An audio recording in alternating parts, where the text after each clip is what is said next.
ഇതേപോലെ അടങ്ങി ഒതുങ്ങിയിരിക്കണം, മനസ്സിലായ? അല്ലാതെ ഇതേപോലെ ആവരുത്, അതേപോലെ ആവരുത് കേട്ടാ. നീ എന്തിനാണ് എന്നെ ചൂണ്ടിക്കടിക്കുന്നത്? ഭർത്താവിനെ ബഹുമാനിക്കാൻ പഠിക്കണം. ഭർത്താവ് ജോലി കഴിഞ്ഞ് വന്നു കഴിഞ്ഞാൽ ചായ പട്ടി അല്ലാതെ ഭർത്താവിനെ കൊണ്ടല്ല ചായ ഇട്ട് കേട്ടത് കേട്ടാ. ജോലി കഴിഞ്ഞ ഭർത്താവ് ചായ ഇട്ട് ഭാര്യനെ വിളിച്ചേക്കേണ്ട അവസ്ഥയാണ്. നാളെ അത് ഞാൻ വീടെടുക്കുന്ന ആളാ. ഭർത്താവിനും ചായ ഇടാ എല്ലേ മിക്ക പെണ്ണേ. അതെ അതെ, ഭർത്താവിന് ചായ ഇടാം, പക്ഷെ ജോലി കഴിഞ്ഞ ഭർത്താവിനെ കൊണ്ട് ചായ ഇടിക്കുന്നത് ഇവിടെ മാത്രമല്ല. നീയും നിന്റെ കുട്ടൂനെ മര്യാദക്ക് നോക്കിക്കോളണം കേട്ടല്ല കേട്ടാ.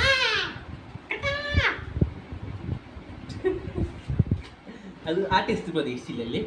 ഇപ്പൊ അതും ഇതുമായിട്ടുള്ള ബന്ധം ഏതായിട്ട്? ഇവനെ വഴക്കുറയാൻ ഇരുതല്ലേ നീ മിക്കീനെ ചാളോടെ ചായക്കകത്തോട്ടൊക്കെ കയറി. നീയല്ലേ അതിനുള്ള കാരണം എന്ന് ചോദിച്ചത്? എന്നെ ചൂണ്ടിക്കാണിക്കാ, നിന്നെ ചൂണ്ടിക്കാണിച്ചാണ് നീ കുത്തം കെട്ടോളെ.